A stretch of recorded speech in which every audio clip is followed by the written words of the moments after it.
What's up, everybody? Welcome to episode 10. We made it to 10, y'all, of the No Pressure Podcast. I'm your co-host, Teach McCray. With me, as always, is my brother, Miles Leathers. Like I said, man, we made it to 10, man. I think that's a huge milestone for some guys who just love talking and, sharing some of our thoughts with y'all. But, before we tap into the episode, man, I want to shout out my brother, Miles, who celebrated his 4-year anniversary, a few days ago, man. Yeah, man, that's big. 4 times, and I know 4 one of your favorite numbers, man. But just tell the people, man, what that means. What that means to you getting the 4 years with your wife.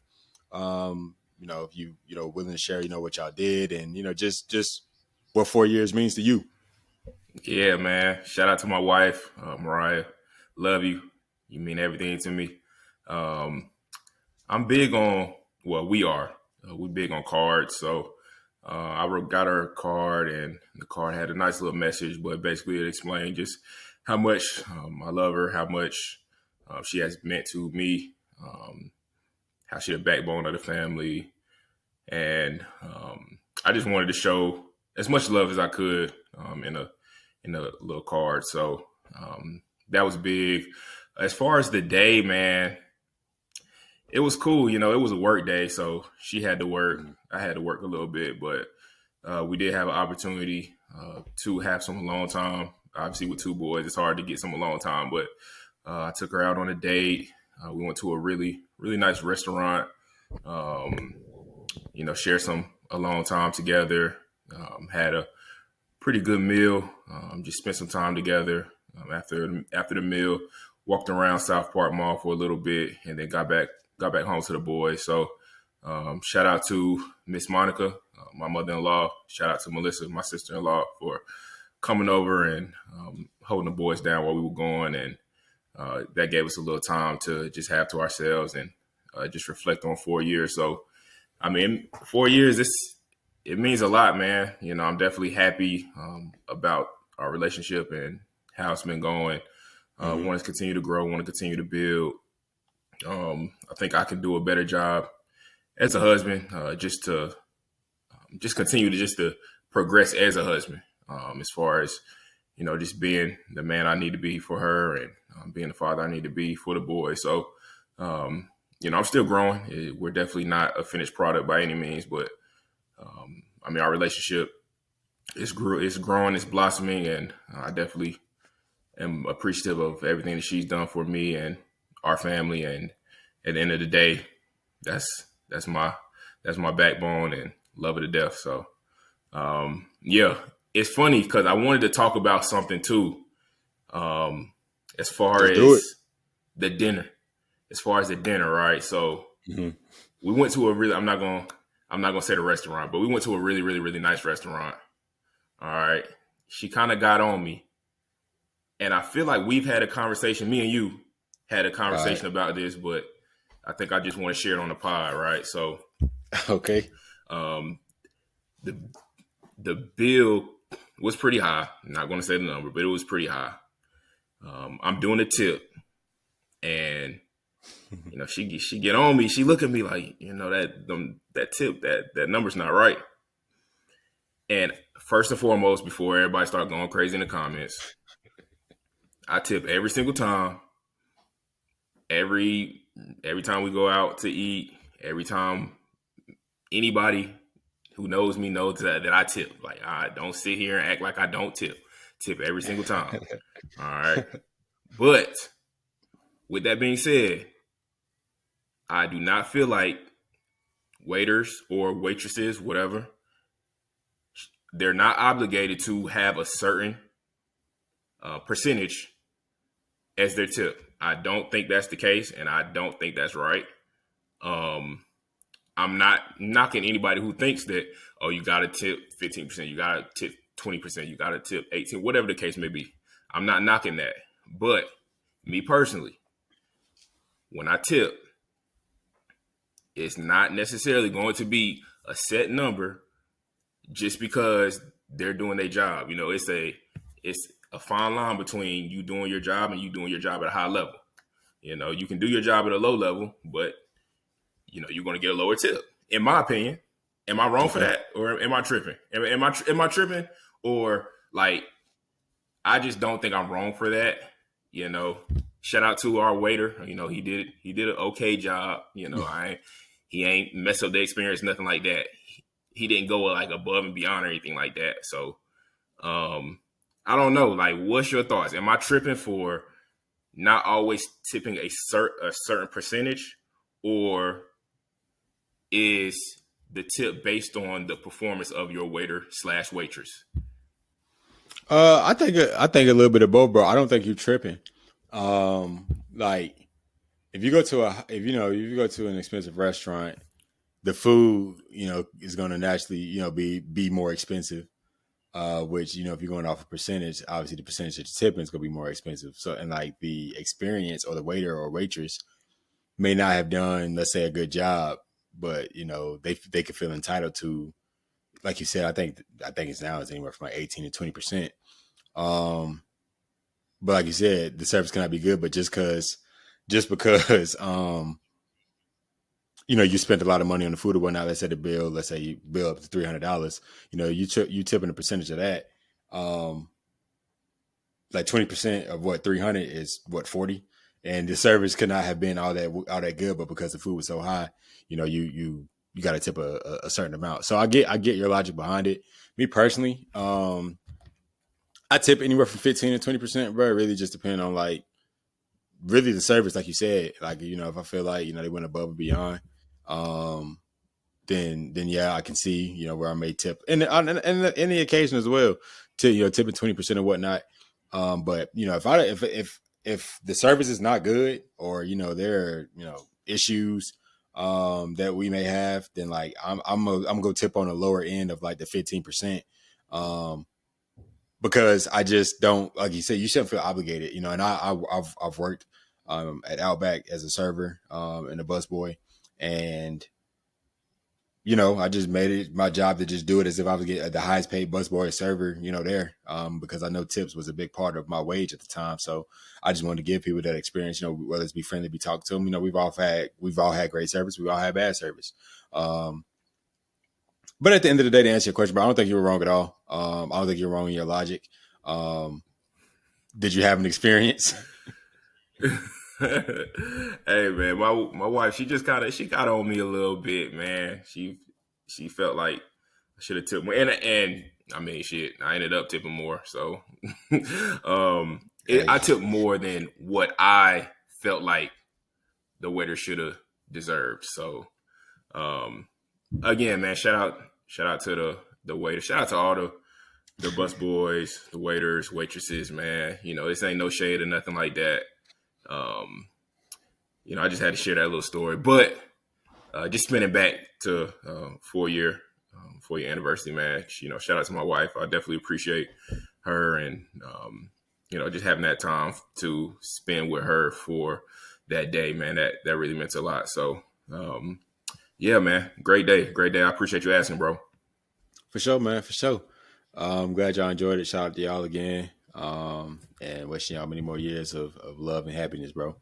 Man, now with that being said, man, did you happen to tap into that Houston and Golden State game? Was it? I believe it was yesterday. On yesterday. Yeah, yesterday. Yeah, I tapped into it. Matter of fact, yeah, we can go ahead and chop it up about that, because I wanted to ask you something. All right. Getting on some coaching stuff. Obviously we both coaches in here. We both have our ideas about how you win, how you should lose. I Mm-hmm. saw something, and I thought it was very interesting. I saw something on social media that said that the small ball logic of basketball, especially in the NBA, is starting to die out. And then they referenced the game yesterday where Steven Adams and what's my other boy name? Sangoon. Sangoon. Yeah. They two bigs.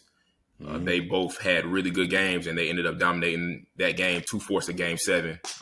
Yep. And then obviously the Lakers in Minnesota, Rudy Gobert going crazy, having Wilt Chamberlain-like numbers to go along with Julius Randle and Naz Reid, both those guys 6'10", and then the Lakers not really having an answer in terms of having a bigger guy, having a bigger body. So I don't mean to get off of Golden State and Houston. We'll definitely chop it up about that. But does that say anything to you, or does that speak to you in any way? Like small ball dying out? Hey, yeah, I think so. I think we just saw two good examples of why having a big is important, or I would say necessary in basketball.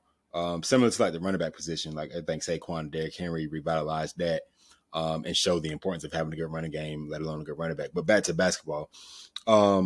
Once to go with the Rockets game, once I seen Udoka put Sengun and Steven Adams in at the same time, I thought that was genius. Because if I had to explain basketball from my perspective, as simple as I could, what correlates the most to winning, defending, rebounding, those two things. And that's something I really adopted from John Wooden. He's won 16 national championships at UCLA. Somewhere along I don't know off the top of my head, but that was one of his goals. One must defend, one must rebound. I wholeheartedly, but if you control the boards, I think you increase your chances of winning tremendously from a percentage standpoint. Obviously I don't have an actual number. So with that being said, what I saw in both of those games was like Rudy Gobert having 27 and 24 is insane. But the lineup that that he was going against was small, so he was able to control the offensive boards and every defensive possession is like he was there getting the rebound. And there was really nothing that the Lakers had for him for whatever reason. JJ Reddick didn't want to play Jackson Hayes, at least to give him an opportunity to control the boards a little bit. But again, I think once you have 12 rebounds at the end of the first quarter, like something's got to change. That's way too many rebounds, way too many second chances. I think I had overheard the commentator said that the Timberwolves had way more shot attempts, than the Lakers did at a certain point of the game. And then back to Houston, Golden State is known for playing Draymond Green as their 5. And it just didn't. The Rockets have too much size. Even when Steven Adams was in OKC, he always would dominate the boards in a sense, and control, and was a big factor in us competing in those games due to his size and his strength. Like Draymond's a strong dude, very physical, but when it comes to strength, not many are competing and boring with Steven Adams. But if I'm thinking about Steve Kerr and the Warriors, what am I to do? Like, I don't think I'm gonna play a Kevon Looney. I don't think that's the solution. It's gonna be tough. Like again, they have the best player, the best shooter that God has ever created, and also the best player in the court in Steph Curry. So that's why you don't turn your back on them. But the way Houston is playing, man, like it's really coming from multiple pieces from a scoring aspect, but they also have the size to dominate the boards to give them multiple opportunities and to limit the Golden State to one-shot possessions. When you think small ball, you're thinking about a lot of threes. Threes are low percentage shots. 40% is considered great. And, 4 out of 10, 40% is technically failing. But in basketball, that's good. That's a great three-point percentage. You're elite.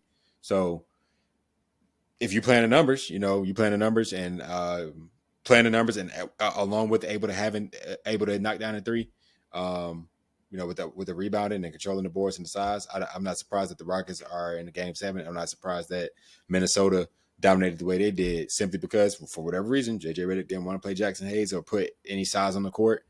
But I think adjustments had to be made. 27 and 24 is insane. I know that was the end of the game, but he had 12 rebounds, Rudy Gobert, at the end of the first quarter. And then Sengun and Steven Adams just put on the clinic of rebounding. What's some of your thoughts? Yeah. Just as far as the Lakers and Minnesota game, after the Lakers lost, JJ was doing his post game interview, and a reporter asked him, flat out, why didn't you play Jackson Hayes a little bit more? And his response was, and before I say his response, I'm gonna say that I see where he's coming from. Okay. His response was, it's trade-offs. It's trade-offs. All right. If you play Jackson Hayes on the defensive end to get rebounds, then what is he going to give you on the offensive end? nothing. You know, he's not very good on the offensive end at all whatsoever. I mean, he's good in screen rolls, but I mean, it's easy to. I feel like it's easy to scheme, but I feel like it's easy to scheme against that. You know, especially a team like Minnesota who can switch everything. You know, if you can put Jackson Hayes in the ball screen, that's fine. He's rolling to the basket where he's rolling. We're just gonna switch that action and he's gonna roll, and you know, it's not going to be good offense. I mean, it's not really a situation where if you switch that screen and roll, he's not going to have an advantage on Naz Reid, or he's not going to have an advantage on McDaniels. He's not going to have an advantage if he's switching. So at the end of the day, I mean, I feel like it's just easy to kind of scheme against. Let me ask you this though, Coach. If you're Luka, if you're JJ Reddick and you have Luka in that screen and roll, and you're getting the screen from Jackson Hayes while Rudy Gobert is guarding him, you get to switch. And in that switch, I feel like Luka settles for the step back three or a step back as opposed to attacking Gobert, maybe forcing someone to help. If Jackson rolls, whoever was guarding Luka, I was obviously on Jackson Hayes, is going to have to help Rudy Gobert at some point because Luka has the ability to get past Gobert and finish to then create the lob, similar to what Luka was doing with Derek Lively and Gafford with Dallas. Last year. Yeah. I don't think they're attacking Rudy Gobert. He's not attacking Rudy Gobert as he should be. What he is doing is settling. It may be a good look or a decent look, but still it's a difficult step back. Yeah, you may be capable of hitting it, but let's keep it simple. Let's get to the rack. Pass Gobert, maybe get him in foul trouble, get him some ticky-tack fouls, or again, the lob should be there for Jackson Hayes. But go ahead and continue, Coach. I just wanted to ask you that question. No. I definitely see what you're saying. I feel like a lot of times too, just in general, I'm not even talking about just, you know, that game in particular. It's just more so in general. A lot of times, you know, people say, JJ Reddick should have did this, or this coach should have did that, or, you know, coaching is, it's like really, really, I'm not gonna say it's hard, but it's easy to critique once the game's over. You know, hindsight is 2020, right? So a lot of times people come up with these ideas of how the team that lost should have did this better, or they should have did that better, or this coach don't know what he's doing. JJ Reddick, he got so much blame for that series. I agree. You know, Kendrick Perkins on first take. Yeah, Kendrick Perkins on first take, you know, going crazy. You know, JJ got a lot of criticism. First and foremost, that Lakers team was not constructed the right way. You know, they didn't have outside of Jackson Hayes. I mean, they didn't really have a big, and Jackson Hayes is not even really, no shade to Jackson Hayes. You know, I mean, we talking basketball, bro. Against him, but he's just not that good. He's not to me. He's just not like a championship big. He's not an interior person that you would want on a championship team. That's just that's not him. I think he's a serviceable backup, but you know, we asking him to play big minutes, or we ask him to play minutes in a must-win game. That's just not a great game plan to me. I mean, JJ, I think he's going to learn. I think he's going to get better. I did see in one of the post-game interviews. Oh no, it might have been like a pre-game interview before the elimination game. You know, somebody criticized him of something, and he stormed out the interview or something like that. Oh yeah, it was a pre-game interview. He wears, yeah. He wears his emotion on his sleeves, and he wants to win, and he's competitive. I think he's a guy who's going to learn. I think he's going to get better. I do feel like at times the Lakers were actually really, really good this year. So I don't want to. I don't want that to just. Yeah, I don't want that to just get swept under the rug. You know, they ran into a good Minnesota team in the first round and they lost. And I think they'll take the offseason to get better. And at the end of the day, I think the Lakers will still be relevant for sure. But, you know, it's tough, man, when everybody's critiquing you after the game. The game over, JJ should have did this, JJ should have did that. You know, let's pump the brakes a little bit, man. These guys, they doing their best. You know, they doing everything they can to win a game. I think JJ is super competitive, and I think he's a really good coach, and he'll shape back. So, I did want to say that, but go ahead. I mean, but I did in a game 7 closeout game though. At some point, I feel like an adjustment had to be made. I mean, they were really getting, the boards. The boards were killing them. So I feel like in the game 7, win or go home. I feel like you got to roll the dice at some point. However that may be, like you like you said, but you hit the nails. The Lakers were not constructed. They did not match up well with the Timberwolves.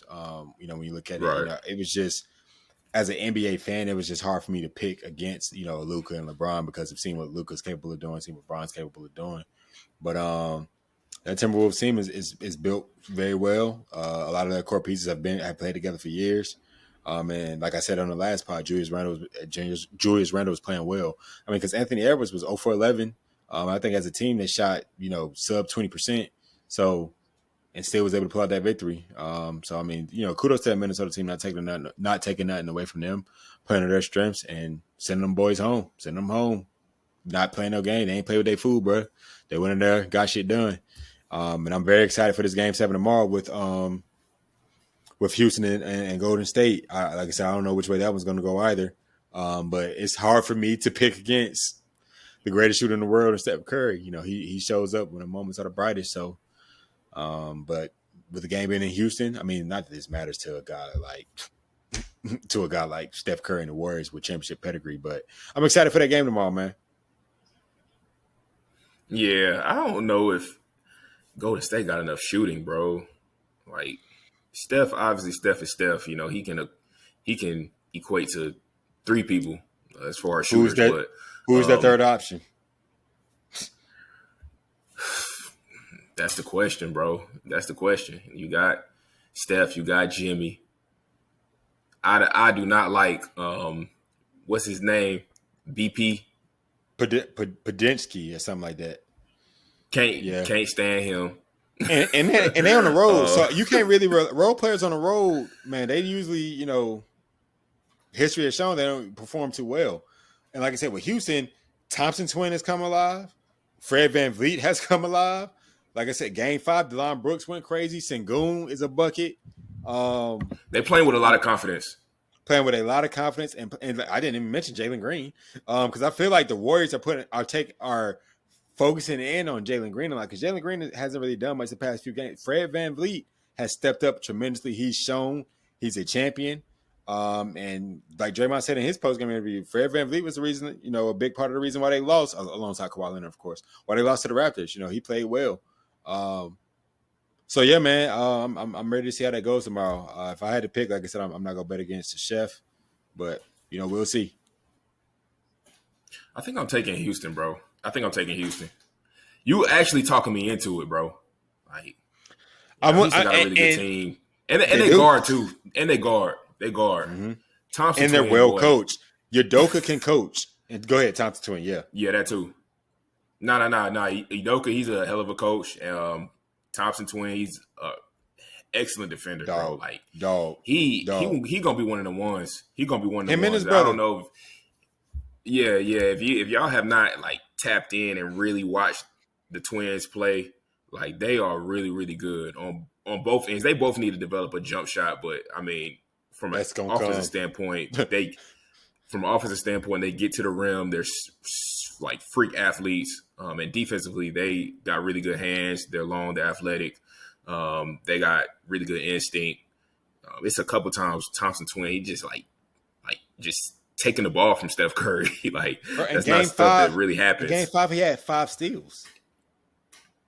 Yeah. Like, some of these steals that he has just don't really ever happen to Steph. It's kind of blows my mind to see. But yeah, man, Dylan Brooks, the engine, the heart and soul of the team. Doesn't mind being a bad guy. They got a really good team, man. I know y'all gonna get on for me for this because I was talking junk about Houston last pod, but they put themselves in a pretty good predicament to win this game.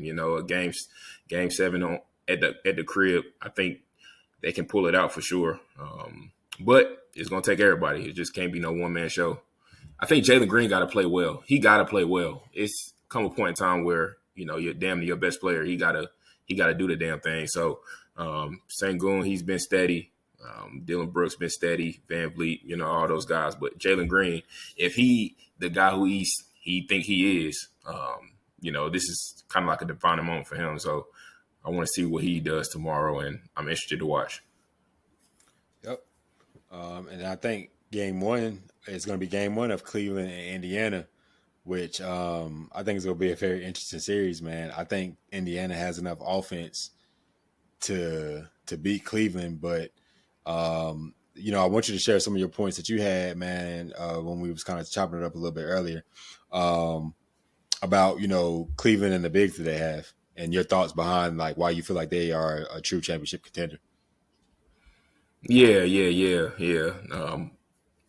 For the viewers, like me, TJ, our brother Dez, we had a three-way conversation earlier. Pretty good conversation, just talking about the playoffs or whatnot. And I made the comment, I said the Cavs are a championship team. Tej kind of got on me a little bit. Dez got on me a little bit. The reason why I say that is because just watching that first round series, the Cavs and the Heat, the Cavs swept them. Beat their ass. I found it interesting. Yeah. They did them dirty. But I just found it interesting, man. I haven't really watched the Cavs in the regular season. Obviously they had a really good regular season. I really wasn't thrilled, going into the playoffs. But, I mean, just actually, like, sitting down and watching them play, they're really, really good defensively, man. Like, Evan Mobley, Defensive Player of the Year this year. He is a guy who can guard 1 through 5. He's a switchable piece. He moves his feet well. He's very long. I think he has a 7'4" wingspan. He's a guy who can protect the rim, and he can also get switched on the guards. And, I mean, that's big. And then you got Jared Allen, an all-star, a guy who can protect the rim, another guy that can move his feet really well. I mean, it's damn near to the point where they got two guys. They got 2 7-footers that are very switchable, that can also protect the rim. So that's tough to deal with. I think earlier in the season, I felt like, Darius Garland, he's the weak link. He's the guy that you can attack just because of his size. But, I mean, when you got 2 7-footers that can move their feet, that can protect the rim, that can actually play in the gaps, I mean, that's tough to deal with. I told TJ, he's a big OKC fan, so I told TJ, like, imagine having 2 Chets on the floor. Fake. One Chet is already hard to deal with, but I mean, having two guys like that, that's really tough to score on. So I do think the Pacers, they do have good offense. They do play very fast. I do like them offensively, just their pace of play. I think Haliburton is the driving force with that. But I'm a defensive guy, just like my brother Tej. So Yeah. I admire how the Cavs play defensively, and yeah, man, I think they can take this series home. I wouldn't be surprised if it goes 7, obviously, but I think the Cavs will take it home. And at the end of the day, I think the only team that can beat them in the East is the Celtics. Obviously the Celtics are a juggernaut, so. I would say the Cavs are a championship team, man. Let us know in the comments if I'm tripping or not. But I think the Cavs are built for a championship run, and the only team that can defeat them, to me, is the Celtics, for sure. So, yeah, man, give me your thoughts, man. Am I tripping, or are the Celtics or are the Cavs, like, are they legit? Are they fake? Are they pretenders? Like, what's up? Talk to me. So I got them as pretenders. I just get the vibes from the Atlanta Hawks. Back when we was growing up, man, they had multiple 60-win seasons. Would get to the Eastern Conference Finals, lose LeBron. So maybe their kryptonite was Bron. Maybe they had good. Those teams were they were good defensively as well. Had interchangeable bigs. With Paul Millsap, Al Horford. That kind of very very similar in a sense. You had your Jeff Teague and your Joe Johnson, where you got your Darius Garland and Donovan Mitchell. Same. Walk me down this path as I make these analogies. But saying all that to say, like, I just get those vibes, bro. Like, I now that I think Garland is in serious jeopardy to not play Game 1 due to his toe. And then Donovan Mitchell. I mean, Donovan Mitchell just has to be consistent. Donovan Mitchell has to be an elite scorer. I do think there are times where Donovan Mitchell overshoots and settles for the three. But with Indiana, I don't force like he's not going to have anything from a defensive standpoint that he necessarily has to quote unquote worry about. So I just think Donovan Mitchell has to dominate. But the Cavs do look good defensively. I think that's why there was nothing that the Heat can do. Obviously, from a scoring standpoint, it's easy to focus in on the Tyler Hero or attack him defensively to get him tired to where you don't even have to worry about him on offense. Bam is constantly having to see 2-footers. So them beating they dog walked them, man. To go into someone's place game 4 and send them home by 50, insane. So I get where you're coming from. Facts. I just think that once they face Boston or let alone whomever may make it out of the West, like I just don't think this is their year. I don't know what they were missing because I mean Ty Jerome has been playing good as of late. I just don't think they got. I think one more good. Like I think next year the Cavs will be the biggest threat they've ever been. So long as they keep a lot of their core pieces and whatnot. When their core pieces is really within their their start lineup. I do think DeAndre Hunter. I mean they got the roster. I just don't think it's their time. Let me just say that, man. I just don't think it's their time. I very well could be wrong. But I don't see them beating Boston. And I do think, I said earlier, I wouldn't be surprised if Indiana wins this series. I think it could. I think if for Indiana to win, they got to win in 6. If it goes 7, I'm going to give it to Cleveland. So if it goes 6, Indiana goes 7, Cleveland.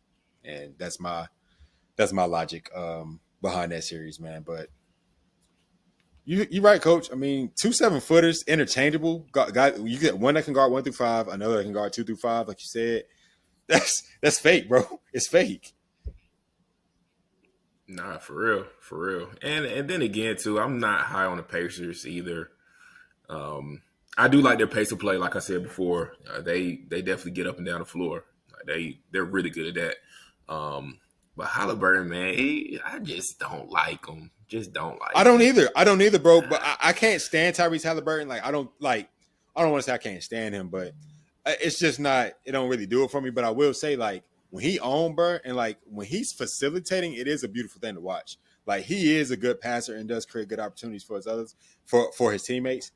But when he got it going, bro, he got it going. Like I was thoroughly impressed with his play, especially at the crib. With Tyrese Haliburton at the crib in the playoffs, he plays pretty well, bro. I'll give him that. But he gonna have to guard this series, whether it's Darius Garland, Ty Jerome, or Donovan Mitchell. He gonna have to guard. And that's if they're attacking him, getting him in foul trouble, let alone or getting him tired, even though I know he's well conditioned, it's gonna be tough for him. So I think the X factor has to be Tyrese Haliburton, bro. He has to play good.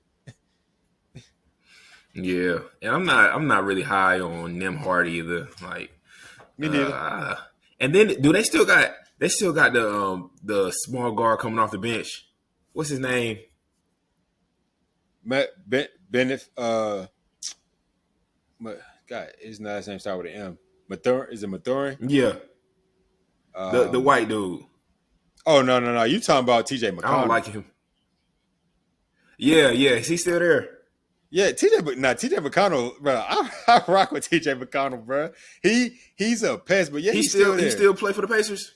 If I'm not mistaken, yeah, I think he do. I think TJ McConnell plays for the Pacers. Yeah, I definitely don't like them now. I don't know why y'all get. I definitely don't like them now. TJ McConnell, your speed, bro. Yeah, he played for the Pacers. No, he is not. Yes, but that's your kind of. I player, don't like bro. Nothing about him. I ain't gonna. That's your. I don't like nothing about him. If you was coaching the TJ McConnell, you'd be like, man, I love this kid. I know you would, man. I know you would. You ain't finna. I know you, but I don't know you for a long time, bro. I don't know you for a long time, bro. Like, come on now. You. I get it. It's probably ugly to watch, just like a Draymond Green, man. If I had a Draymond on my team, man, I love it. But I don't like watching. Like yesterday, did you see when he freaking yanked Jalen Green down by his neck in the first quarter and got the flagrant foul? Like, why are you doing that, bro? Why are you doing that? Bro, for no reason, bro. That was early in the game too. That was like super early in the game. Like, why are you on that already? The game just started. My God dang, bro. You yanking me down on my neck, bro. Calm down, relax. I don't understand, bro. Bro, we're not even 5 minutes into the game, bro. God, leave. You beat my ass. You beat my ass. Nah. TJ. Oh. Nah. All jokes aside, though. Yeah, TJ McConnell, man, he's not a bad player at all. He he definitely epitomizes, hard over height. He's a small guard. He plays extremely hard. Fast, he's He's smart. fast. He's a pest on defense. Yeah. Very high IQ player. So I'm gonna give him his flowers. He just not my type of guard, but he does. I mean, he done been in the league for a while, so he's definitely used his strengths to his advantages. He's used his strength to his advantage, and ultimately he's carved out a really good career for a guy like that. So definitely an underdog. I'm a fan of the underdogs, but yeah, just not my type of guard. All right. So I wanted to ask you a question, Coach. So like, as as you funny, bro. As we've been watching, like I know like the Nuggets utilize it some, um, especially in the playoffs. And I know the Heat. I think that when they made their finals run, they were notorious for it. But like we're starting to see a little bit of zone in the NBA. What you think about that?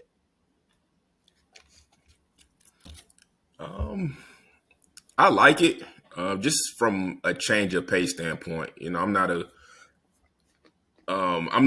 the type of coach where I would like play heavy zone, like, play zone damn their whole game. I'm not that type of guy. But to change the pace, to just kind of throw off the offense, especially if the opposing team is in a really good rhythm, running really good offense. Just changing up a little bit, maybe a couple possessions here, a couple possessions there. I do feel like you have to have a really high level of communication, especially in the NBA, where it's illegal defense. You can't just sit in the paint like in college. So your zone has to be a little different in opposed to college, where you have two guys at the top, three guys on the back line, and one guy just playing in the middle. The guy in the middle in the NBA, he has to he has to get out of the paint. He has to rotate. Yeah, he has to pretty much play all around. He's not just a standstill in the paint. So it takes a lot of communication, and I feel like the NBA, the teams that run it effectively in the NBA, they have a really good idea of rotating and having a high level of communication. So I think it's good. I think it's good. I think it's something that can work, and I think it's something that definitely can throw off the opposing team. So to answer your question, I think I like it. I like it. Just not something that I would utilize the whole game. I'm not going into a game saying we're gonna play zone for the whole game. But yeah. What's your thoughts about it? I mean, you hit the nail on the head, bro. I feel the exact same way. Especially, obviously the NBA having a 24-second shot clock. So, like you said, it's a change of pace, forces teams to, think more.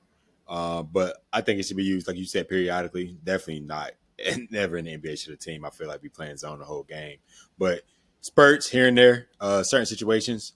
I think, especially if a team, I feel like what a zone does, if a team isn't driving and getting a team I feel like if you zone up a team that is known for shooting threes and they're not hitting, it can play to their advantage because teams are mostly going to settle for threes out of a zone. I feel like even in the NBA, especially in today's NBA. But like you said, I like it, bro, as long as it's used in spurts here and there. Throw a team off, get a change of pace. So, like you said, I'm a fan of it. I'm just, we see a lot more in the playoffs because I guess, you want to play chess, not checkers, keep your opponent thinking. And, when I tend to see it, it tends to work out pretty well. So I was just curious about what you thought about it. Yeah, I will add this. At the college level, me personally, and I might get some backlash for this, but I'm not that high on zone at the college level. I feel like it's a really easy way to give up an open three. And I've had conversation with other coaches about this, and just me personally, man. I've played on teams. I've coached on teams. Even our team at Wingate, I think our zone offense is really good, but I feel like it's a lot of times where a team will go zone in college, and you're just bound to give up an open three. I know, some coaches might say, "Oh, this guy didn't rotate, or this guy didn't do this guy didn't do that." I feel like a 2-3 zone in the college level, you can play it damn near perfect. You'll still give up an open three. especially if you are playing against playing against a team who shares the ball, who moves well without the ball. I think you're just bound to give up just a wide open three. Now if the team makes or misses it, that's not really, you're not dictating that, right? Mm-hmm.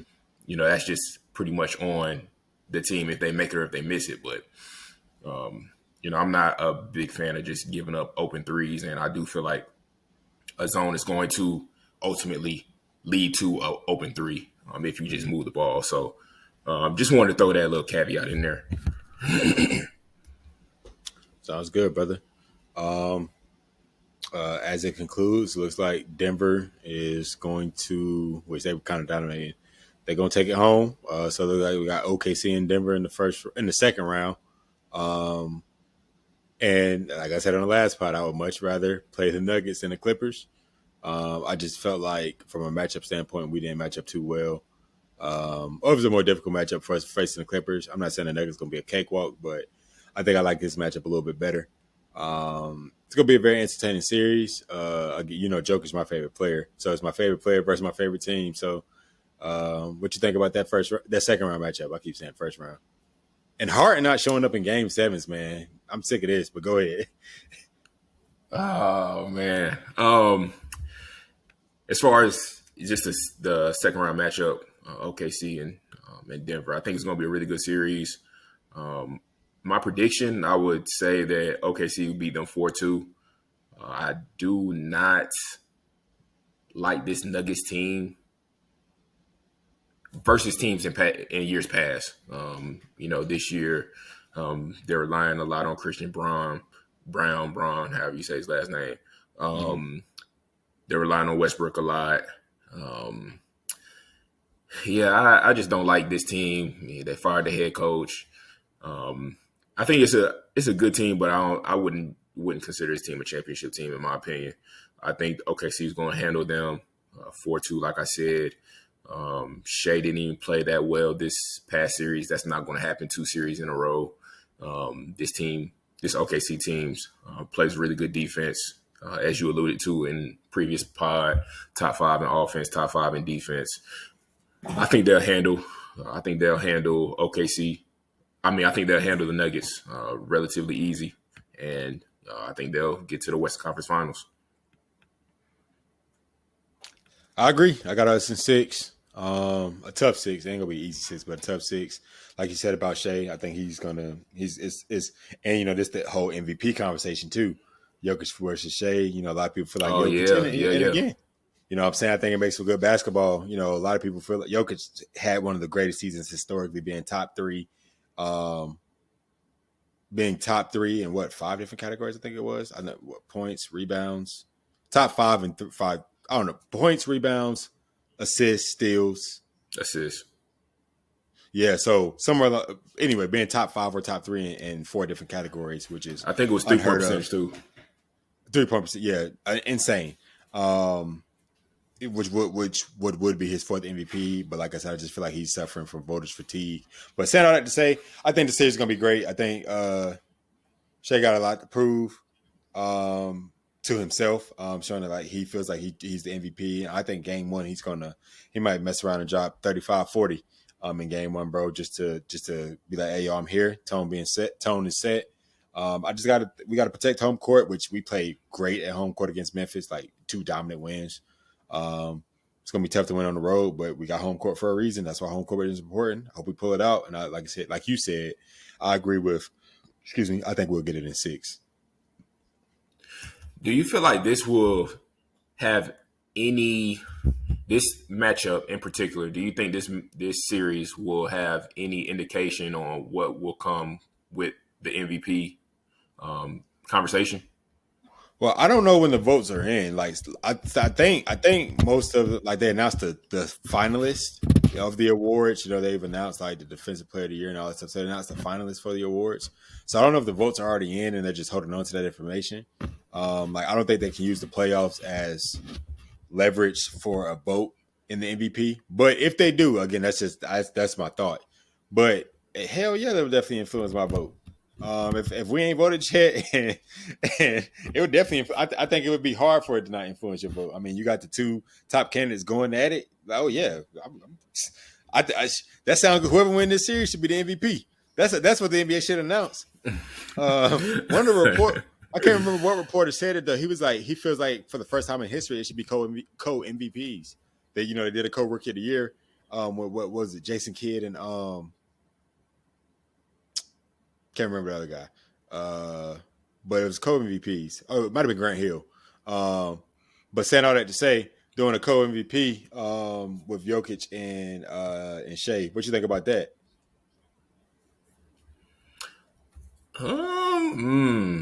That's a good question. Yeah, Jason Kidd, Grant Hill. I'm gonna say no. I think one guy should win it, and I'm gonna have to give it to Shea, bro. I'm gonna have to give it to Shea. And I'm not saying I definitely agree. That I feel like one day it should be co MVPs. Like, and if it were to be a co MVP, this year would be a good year to go ahead and implement it.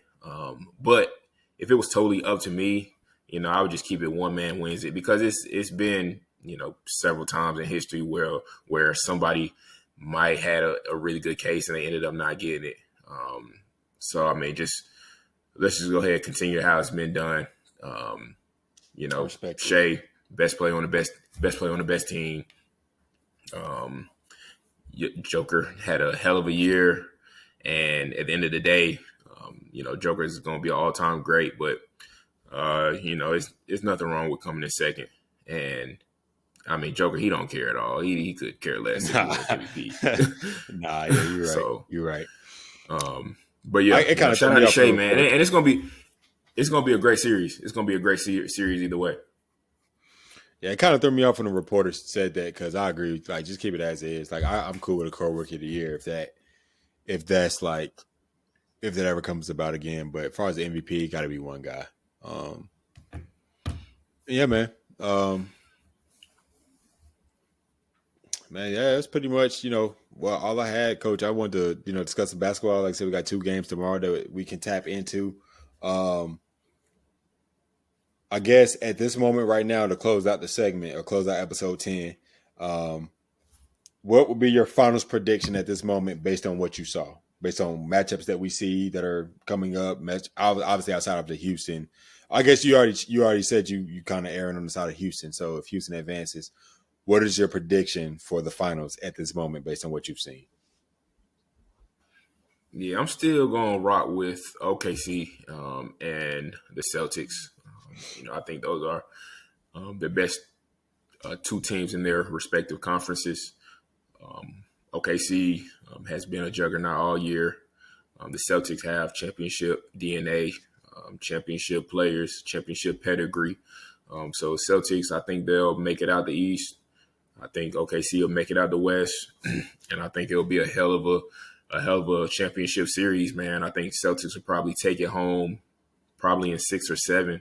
But OKC, I think they're a force, bro. I think they're a force to be reckoned with, and they're young, they're fast, they're athletic, they're talented, and I think if they can keep the squad together, I think they'll be a force just moving forward.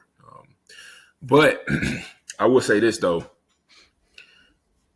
Celtics, if somebody gets hurt, and I mean, you can say this for any team, but if the Celtics get hurt, if the Celtics get banged up, if something happens to any one of their guys, I do feel like it can be a situation where OKC can take it home. Obviously, you don't want injuries to play a factor, and for the most part, it hasn't been just a whole bunch of injuries in the playoffs this year, thank God. But if injuries do play a factor, it might be a situation where a team, might be derailed from injury. So, barring injuries, keeping injuries out of it, I do feel like the Celtics will take it home. What you think? I agree, bro. OKC and Boston. I think Boston is a lock. I think Minnesota will see us in the Western Conference Finals. and we kind of struggle with Minnesota, man. So I'm nervous about that matchup. I think whoever wins that series wins the finals. I got Minnesota beating Boston as well. I don't think Boston will get there, but I think it's gonna come out of the West, the champion OKC or Minnesota. But yeah, I got OKC and Boston. I got OKC winning in 7, and us Is getting that our the fan first. in you, or is that like the logic? I think that's the logic, bro. I've been very hard on us, but after again, we talked a little bit earlier. You hit on some points that Shea's not gonna have a bad series. Like he had a bad series, and we found ways to claw and win game 4 and game 3. I trust our defense before anything. Like I love us on defense, and I love us at home. I think home court advantage is our secret weapon. It's hard to win at OKC. It's always been hard to win at OKC. Our fans show up, show out, go crazy. And we got the MVP, and I think we're perfectly constructed. We got good bigs, and Hartenstein and Chet, shooters. Like I said, I believe we were top 5, top 6 in 3-point percentage as a team as well. Best scorer arguably the best scorer in the NBA. Multiple perimeter defenders. I just think if we can get through Minnesota, which I think we split with them in the series, but it was a very competitive every single game. If we can get through Minnesota, I think we get through Boston. And we win the Larry O'Brien. That's a tall task, man. That's a tall task for sure. I don't know if y'all gonna be able to get through the Celtics now. Y'all might be able to get through Minnesota. Y'all might be able to get through, anybody out west. But the Celtics, man, that's a different beast.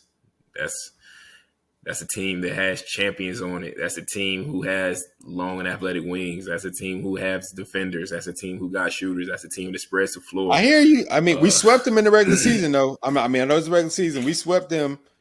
We beat them at their crib, 118, 112. We beat them at our crib, 105-92.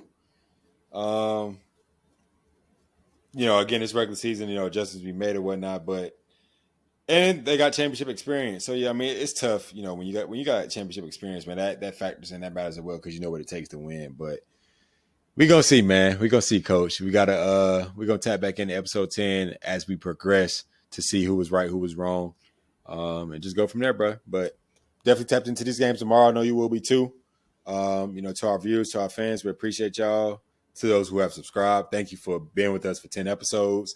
It's our hope and our plan to give y'all 10 more as we approach 20. If you haven't, like, subscribe, comment, Instagram, YouTube, Apple Podcasts, Spotify. We everywhere, man. All your podcast needs. Anything you want to do to close out episode 10, Coach? Anything you want to say, rather? Man, just shout out to y'all. Shout out to the viewers. Shout out to everybody who's unsubscribed, all that good stuff, man. Shout out to my brother Tej, man. Love you to death, man. I definitely appreciate the platform and having the opportunity to work with you, man. I think we're building something really special, and let's continue to push it forward, man. 10 episodes down, 1 million more to go. Yes, sir, man. Love you too, my dog. Love always. No pressure. Let's keep it rolling.